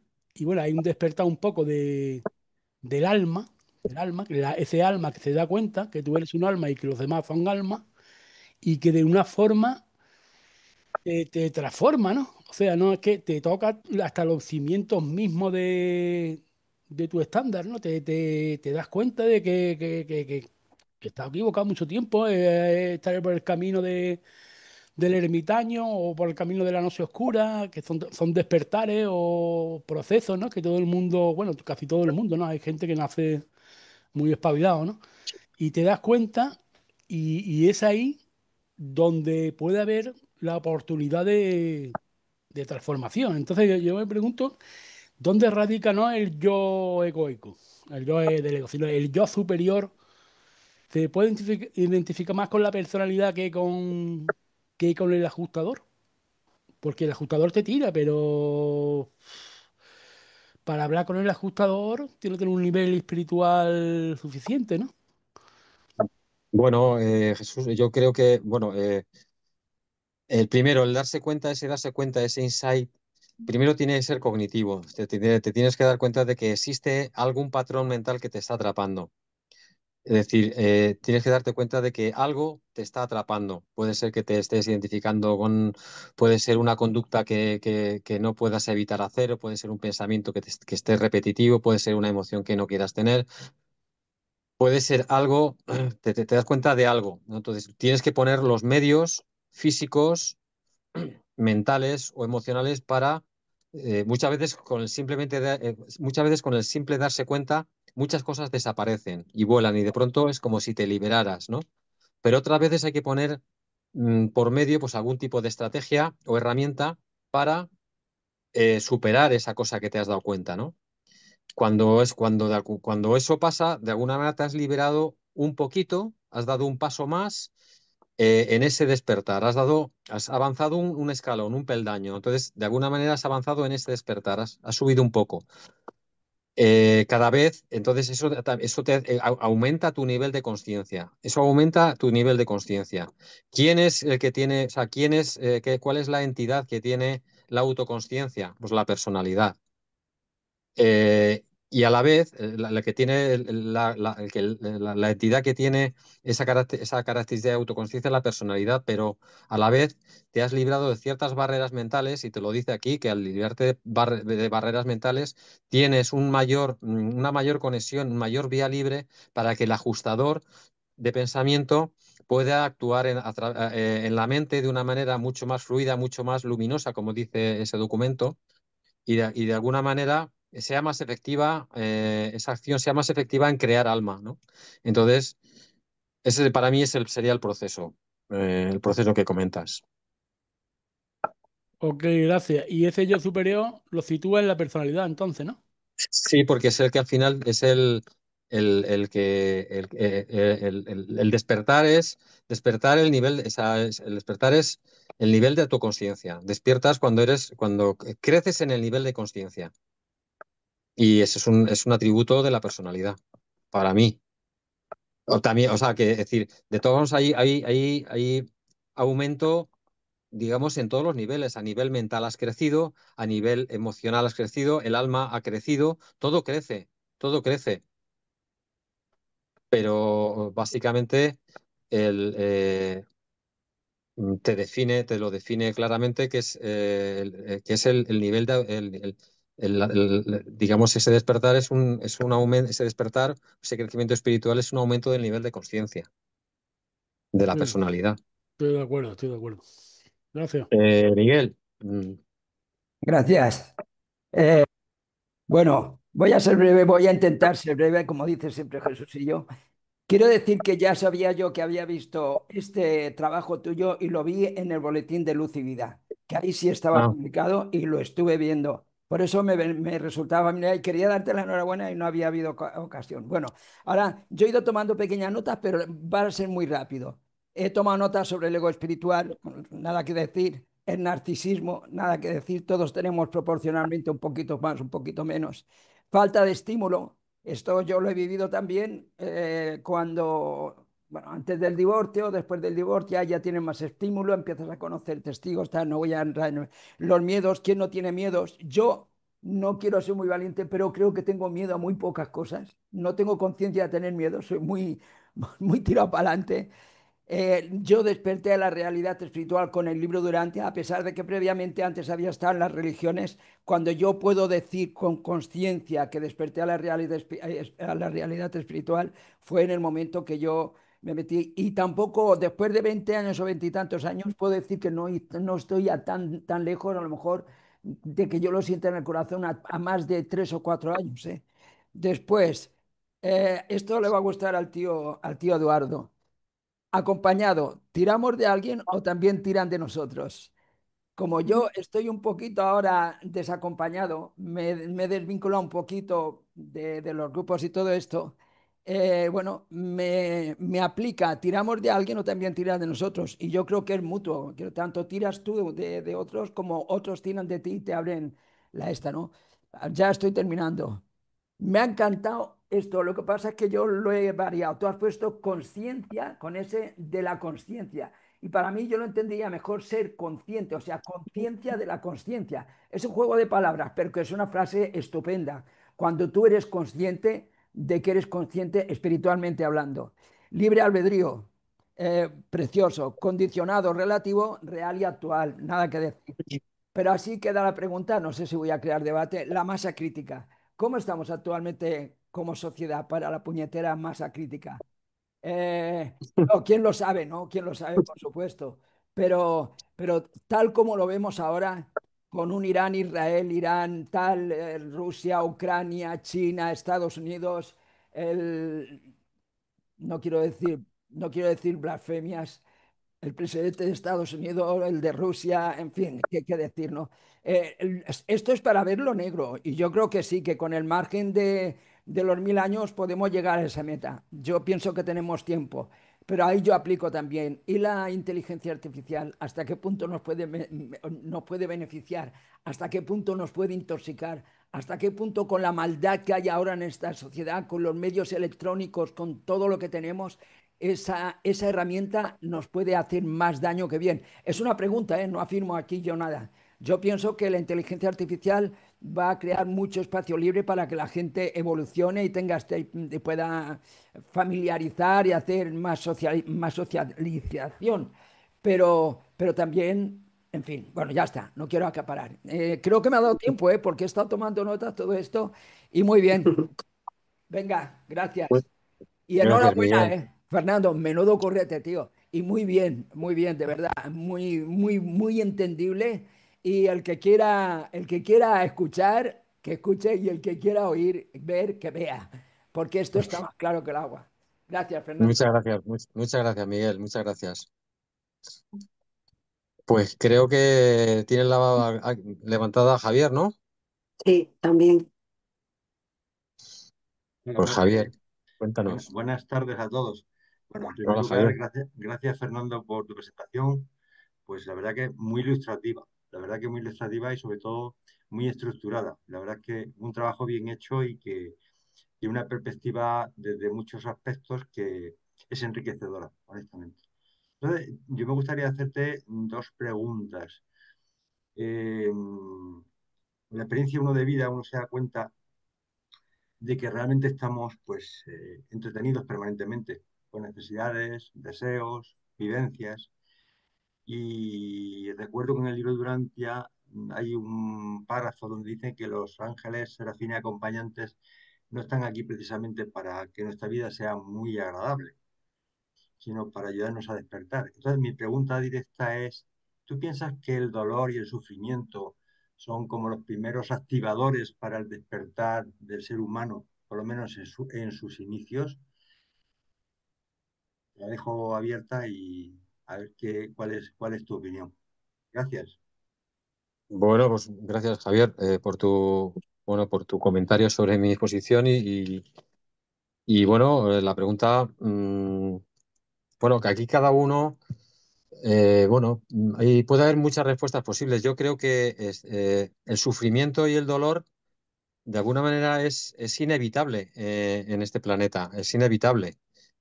Mm, eh, entonces, preguntar si es necesario o no, bueno, es complicado porque mm, nos podemos comparar con un planeta de luz y vida donde exista mucho menos dolor o mucho menos sufrimiento, que supongo que también existirá, pero mucho menos, en mucha menos magnitud, ¿no? Y también allí, me imagino que en esos sitios, en esos planetas evolucionados, también habrá despertares espirituales, a lo mejor mucho más tempranos, mucho más suaves, mucho más, en fin. Yo creo que sí, yo creo que es necesario sufrir, o más que sufrir, experimentar ciertas cosas, bueno, experimentar ciertas experiencias, vaga la redundancia, negativas, negativas. ¿Por qué? Pues porque es cuando nos vamos a dar cuenta, es cuando la superamos, es cuando nos vamos a dar cuenta, esos insights de los que hemos hablado, de que existen otras realidades superiores, ¿no? Es decir, hombre, también, también es posible que existen seres existenciados que no tienen que nacen perfectos al espíritu, es decir, pero claro, ellos ya nacen despiertos, en el paraíso nacen despiertos ya a los trascendentales y no necesitan dolor ni necesitan sufrimiento y nacen despiertos. Pero claro, nosotros somos materiales y nacemos desde lo más bajo. Yo creo que es inevitable vivir el sufrimiento. De hecho, desde el nacimiento ya un simple parto ya es un trauma físico. Es decir, el bebé, por el simple hecho de atravesar un canal mucho más estrecho que su cuerpo, siempre hay trauma. Siempre hay trauma. Casi siempre en psicología se habla del trauma natal o prenatal. Es decir, y son cosas que ya se condicionan, ya son cosas condicionadas, ¿no? Yo creo que para mí el dolor y el sufrimiento, cierto dolor y cierto sufrimiento es inevitable para el despertar. Es decir, no creo que haya nadie que esté libre de dolor y libre de sufrimiento, sobre todo en planetas evolucionarios como el nuestro, ¿no? Y más en este que es especial en muchos aspectos, ¿no? Entonces, para mí es necesario. Para mí, mi respuesta sería, en cierto modo, sí que es necesario atravesar ciertas experiencias de dolor y sufrimiento para el despertar. Gracias. Es decir, una vida agradable no es lo más aconsejable para un despertar espiritual. Pues es que posiblemente, no lo sé, porque ya te digo, los trascendentales del paraíso tienen una vida súper agradable, pero es que ya están despiertos. Entonces, una persona que, hombre, es que yo no puedo asegurar que una persona que no haya sufrido no pueda despertar. Hay personas, yo conozco familias adaptativas, familias perfectas, que yo las digo, joder, qué familia más ejemplar, donde los hijos están súper bien educados, donde no parece haber ningún tipo y que parecen, y que son a nivel mental, a nivel conductual, son como perfectos, ¿no? Y digo, estas personas eh, eh, han nacido ya así, son así ya desde el principio. Los hijos digamos, les han educado de una manera tal que no han sufrido nada, pero que ya nacen de alguna manera despiertos espiritualmente. Yo no digo que no pueda existir, puede existir, puede existir. Yo no digo que no. O sea, no tengo evidencia de que eso no pueda existir. Entonces, ¿por qué no? ¿Por qué no? Yo creo que cada uno, como hemos hablado aquí en la presentación, de que cada camino y cada despertar es diferente, ¿no? Y todos tenemos un camino diferente. Entonces, ¿por qué no puede haber un camino de ese estilo, ¿no? De personas que desde pequeñitas no sufren grandes traumas, se les educa de una manera súper buena, con valores espirituales, con un trato psicológico por parte de los padres, en los centros en los que van, o sea, tienen unas relaciones interpersonales muy buenas. Oye, pues ¿por qué no? ¿Por qué no puede haber niños que ya desde pequeñitos se les noten despiertos espiritualmente? Yo creo que puede existir. Yo creo que hay de todo.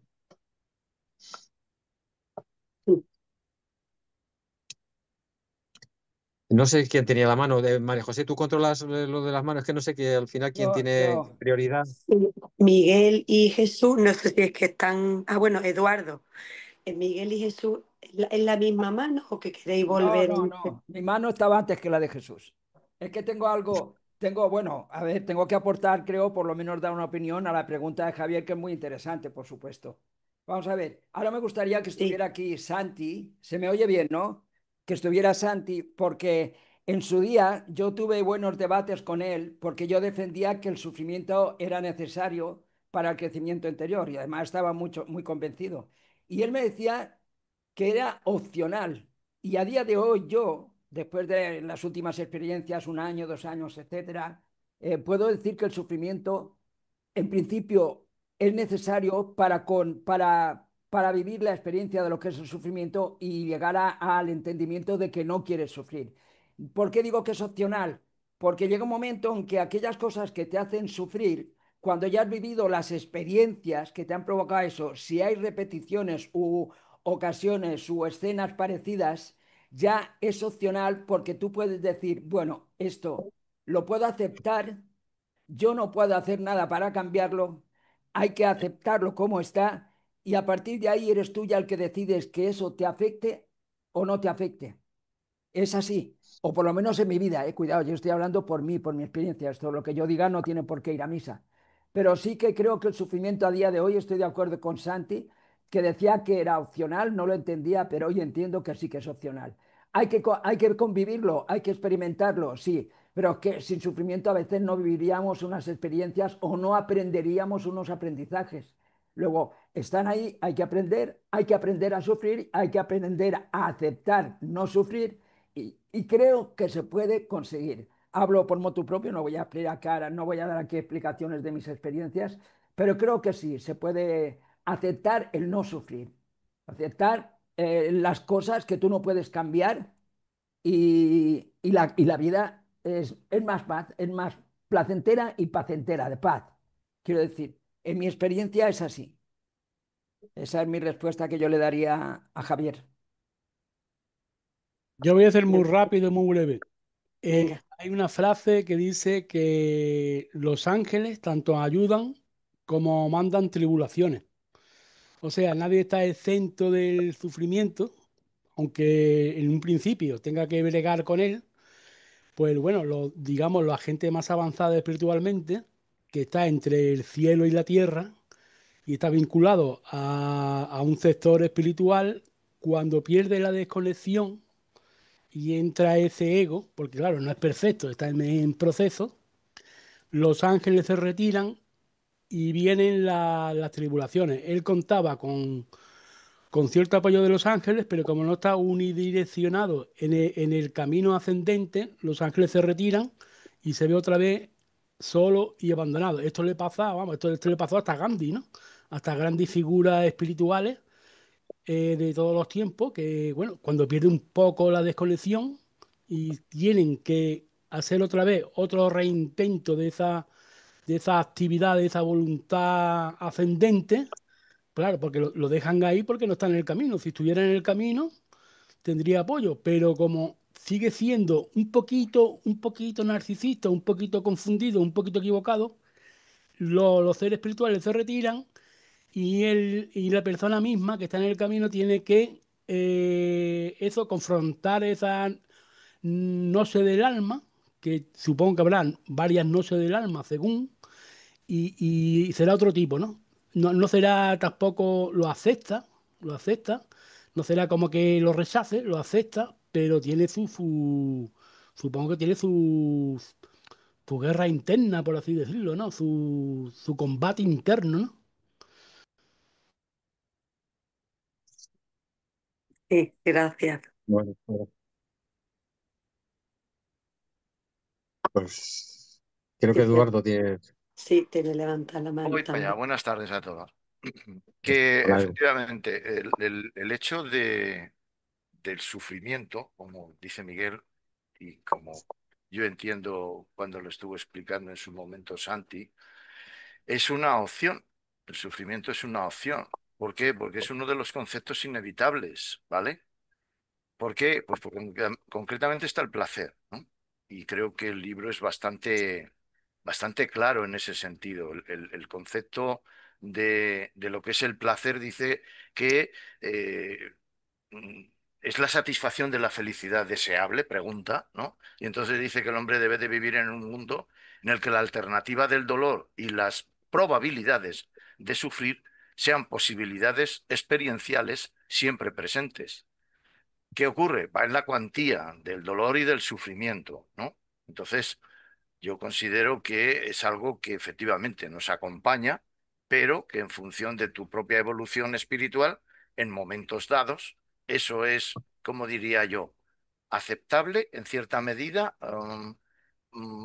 superable.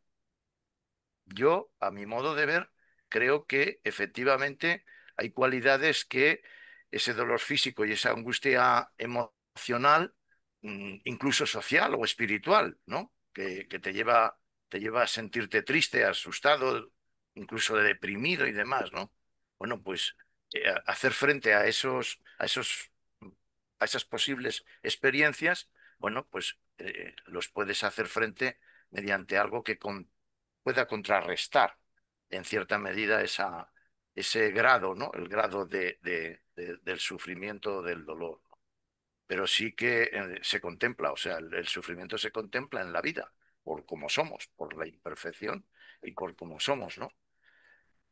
Que efectivamente, como bien dice Miguel, llegas a un punto en el que trabajándotelo y currándotelo y llevándolo adelante, pues lo que más o menos te trata de orientar esa guía espiritual, pues adelante con los faroles. Parece ser que todo eso te acompaña más hacia la parte del placer y de la felicidad que hacia la parte del dolor o del sufrimiento. Nada más quería puntualizar ese detalle. Gracias, Edu. Hay un comentario de Luis hablando, os lo leo, dice, me afirmo a lo que ya ha dicho Fernando, que vivimos en una sociedad más bien enferma y que cultivar hábitos como la meditación, procurar llevar una vida sana y lejos de pensamientos negativos, nos pueden ayudar mucho a desbloquear muchos de los bloqueos mentales que llevamos a veces sin querer, ¿no? Efectivamente, Luis. Tú has hecho una Sí, sí, radiografía, ¿no? Has hecho una cierto. radiografía muy grande de problemas mentales, hábitos, tendencias, y aún así, bueno, Jesús de Nazaret pues decidió llegar aquí a la tierra y apostó por el ser humano, ¿no? Sabiendo todos esos problemas que arrastramos, ¿no? No, no son nuevos, no son nuevos. Ahora se pueden analizar más porque tenemos un nivel de conocimiento más adelantado en ciencia, pero que habría igualmente problemas mentales, psicológicos. Lo que tú has descrito, dudo que no existiera hace 2000 años. Seguramente habría igualmente. Sí, cierto. Sí, Todo muy cierto. Mar tiene la mano levantada. sí, efectivamente. Cuando quieras, Mar. Hola, eh, eh, pues Hola, Mar. nada, para empezar, muchísimas gracias Fernando por la presentación muy clara y muy, muy interesante. Y Muchas nada, con gracias. respecto a esto que estabais diciendo es del dolor, yo creo que el dolor es inevitable, esto es una máxima que yo tengo, pero el sufrimiento es opcional, eso es lo que lo hace diferente. Entonces, efectivamente, la vida a lo largo de su desarrollo nos va a presentar momentos de crisis, momentos de dolor que no vamos a poder evitar y depende un poco qué hagamos con ellos para que eso se convierta en sufrimiento, que creo que es lo que tiene que ver más con esa parte egoica o se convierta en una oportunidad de crecimiento, ¿no? Claro. De hecho, creo que precisamente los momentos de crisis son los que te pueden dar ese input del que hablabas muchas veces para despertar, ¿no? Y clarificar cosas y no quedarte solamente en lo meramente material, ¿no? De hecho, por ejemplo, hay una imagen muy bonita, algo que hacen, creo que son los japoneses y creo que tiene un nombre, que con un jarrón, por ejemplo, cuando se ha roto, lo vuelven a pegar trocito a trocito con oro y al final ese jarrón es mucho más valioso que cuando estaba intacto, sin haberse Es verdad. roto siquiera, ¿no? Han logrado eso, ¿no? Claro. Y, y mi pregunta es, ¿tiene que haber un deseo de crecer espiritualmente para que éste se produzca? Bueno, es una buena pregunta. Eh, yo creo que tiene que haber mm, ya no un deseo, ¿no? Sino ya tiene que, de alguna manera tiene que haber, no sé si un deseo o es un impulso o es, eh, mm, no sé cómo definirlo, ¿no? Pero hay personas que no buscan, o sea, que se mantienen en un estatus, se mantienen en una vida pues, normal, sin altibajos, sin grandes búsquedas, sin grandes logros espirituales. Es decir, yo creo que de alguna manera sí que tienes que tener de alguna manera una conciencia de buscar la verdad. Sí que tiene que haber una conciencia o una voluntad de crecer, una voluntad de ser mejor persona.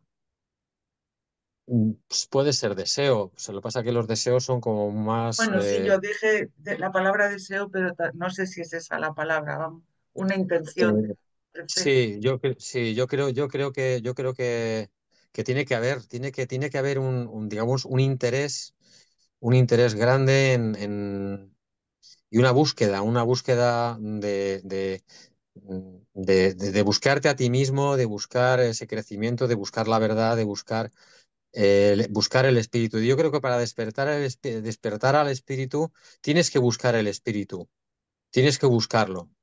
De alguna manera tienes que, bueno, o por lo menos tener cierta receptividad, porque es el ajustador del pensamiento el que espiritualiza la mente y el que genera el alma. A lo mejor puedes no estar deseando o puedes no tener la intención pero sí que tienes también otro requisito, tener cierta receptividad digamos, a esas ideas luminosas que te lanza el ajustador de pensamiento que de alguna manera esa receptividad te va a hacer despertar y te va a hacer creer. O sea, alguna cualidad hay que tener para el despertar. Las personas que viven de una manera más bien mecánica y más bien materialista tienen menos oportunidades, o porque no desean ni buscan la verdad ni buscan el crecimiento, y porque sus canales de receptividad espiritual, pues de alguna manera lo tienen cerrado, ¿no? Entonces sí que tiene que haber de alguna manera un requisito, o de deseo, de intención, de receptividad. Yo creo que algo tiene que haber para eso. Sí. No Gracias, sé cómo Fernando. lo llamaría, pero sí que tiene que haber ciertas condiciones, ¿no? Gracias, Jesús y Miguel. No, no quiero acaparar, que estamos acaparando mucho, pero bueno, que lo del sufrimiento se ve que el Padre Dios sufre con nosotros, ¿no? Yo supongo que si alguien se identifica con el sufrimiento y cae en su trampa del ciclo y del periclo, pues siempre va a estar condicionado. Pero si llega a un estado en que puede, y esto es parte ya de todas las religiones, de todas las conciencias, le mete compasión, le mete esperanza, le mete fe, este sufrimiento es muy dulce, no duele tanto, es compartido y es otro nivel, ¿no? De entendimiento y de comprensión. No siempre es fácil ni estamos a la altura, yo por lo menos, ¿no? Depende de mi estado emocional, pero yo sé que está aquí archivado y que he tenido esa experiencia, ¿no? Y cuando lo hago, es muy buena, ¿no? Porque me libera. Ya no es sufrimiento, ya es una cosa como entre gozo y sufrimiento, esperanza. Pero claro, ¿quién nos pone a ese nivel siempre? Nosotros mismos. Y en este mundo de espejismo, de egos y tal, pues esa es la gran prueba.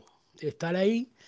Y también la meditación, no solamente el despertar mental, que se utiliza para eso Occidente, pero Oriente lo utiliza para despertar álmico, ¿no? Eso lo saben los budistas y lo saben mucha gente que llega a tener un pequeño contacto con el alma y ya no piensa, irradia, intenta interpenetrarse en el todo y de alguna manera irradia, aunque sea pocos minutos, intenta vincularse. Ese es el gran poder de la meditación que tiene hoy en día desde Oriente a Occidente. Occidente tenemos mucha capacidad de concentración por la utilización del cerebro, el estructura digital, y Oriente tiene una gran capacidad de corazón. Y unido a esas dos fuerzas, pueden hacer cosas increíbles, ¿eh? Eh, una, un inciso, ¿me permites, Miguel, un inciso?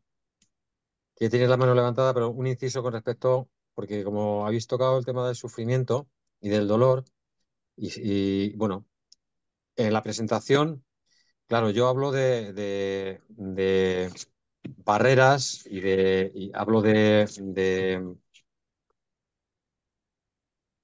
bueno, hablo de patrones mentales, ¿no? Es decir, tú puedes tener o sea, en la vida te aparecen ciertos acontecimientos dolorosos y puedes experimentar dolor y es inevitable. Y luego el sufrimiento, y estoy relativamente de acuerdo de que es opcional, relativamente de acuerdo de que es opcional.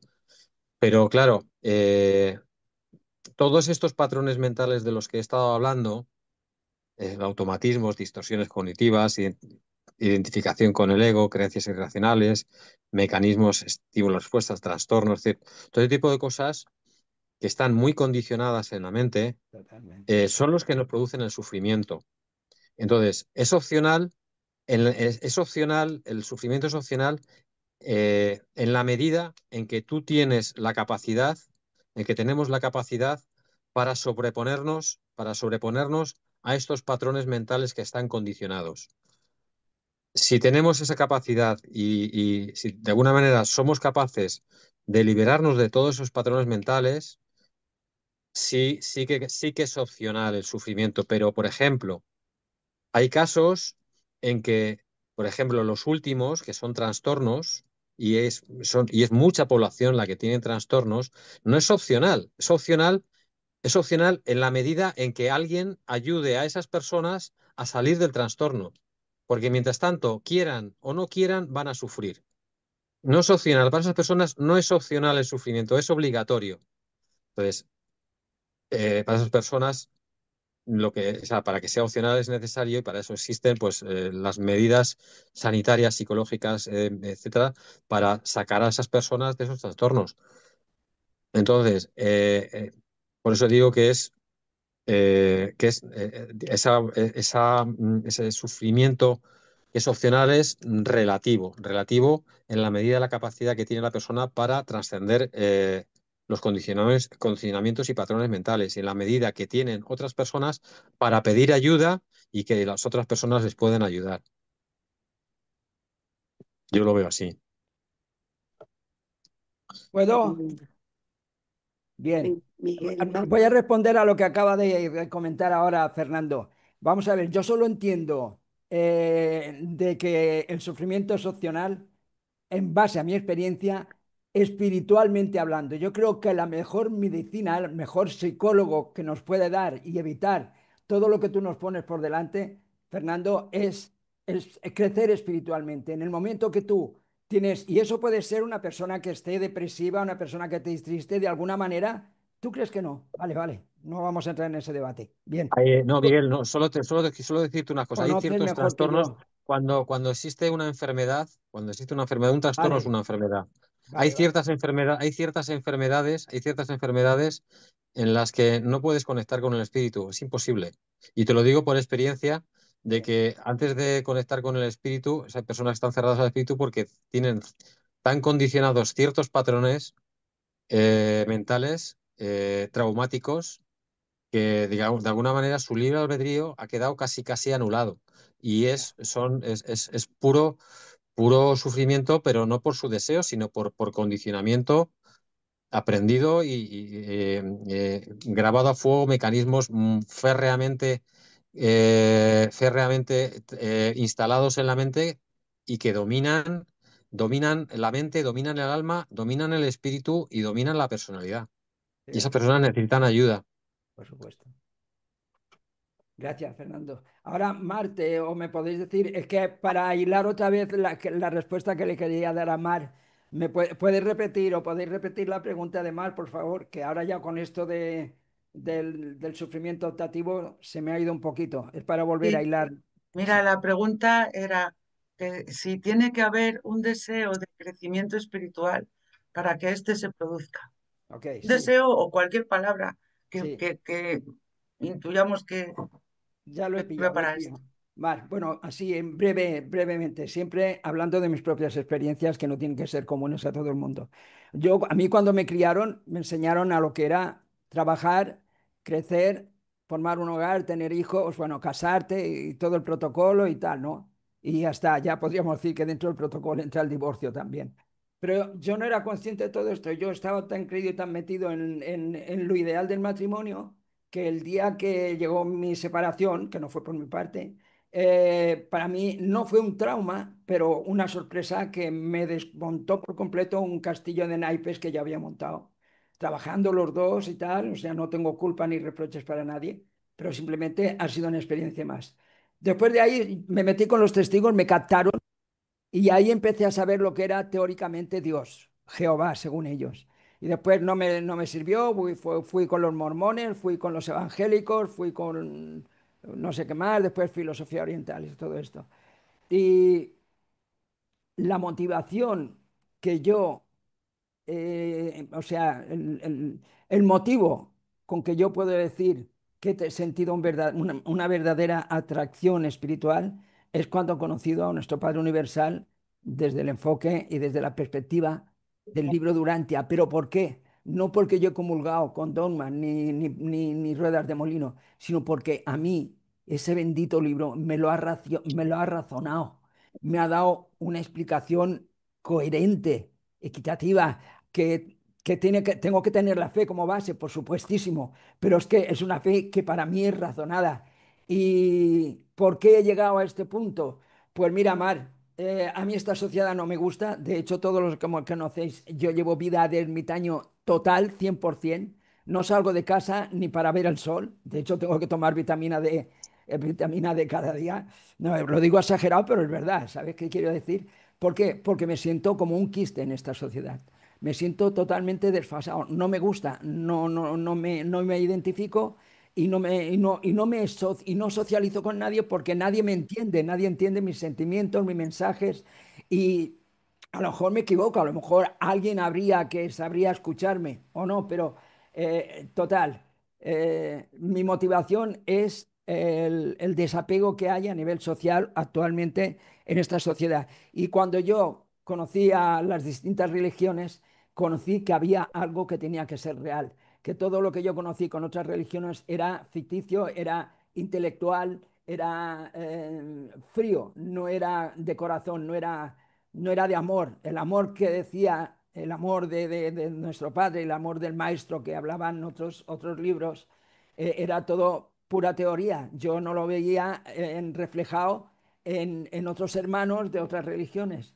Y entonces fue cuando ya dejé de estar buscando por ahí, me metí en internet y hasta que un día me encontré, puse Melquisedec y ahí me salió una cascada de información sobre el libro de Urantia y fue por ahí por donde yo... Pero la inquietud me vino después del divorcio, porque yo pensaba que el divorcio, que yo pensaba que el hogar era lo perfecto, porque era lo que había aprendido en mi casa, y de pronto me di que el hogar no era lo perfecto, no era así, lo tuve que aceptar, lo sufrí, lo acepté, dejé de sufrir, me equilibré y aparte de ahí empecé a buscar, a buscar, a buscar como un loco muchos años hasta que encontré mi verdad, por lo menos, que es la del libro de Urantia.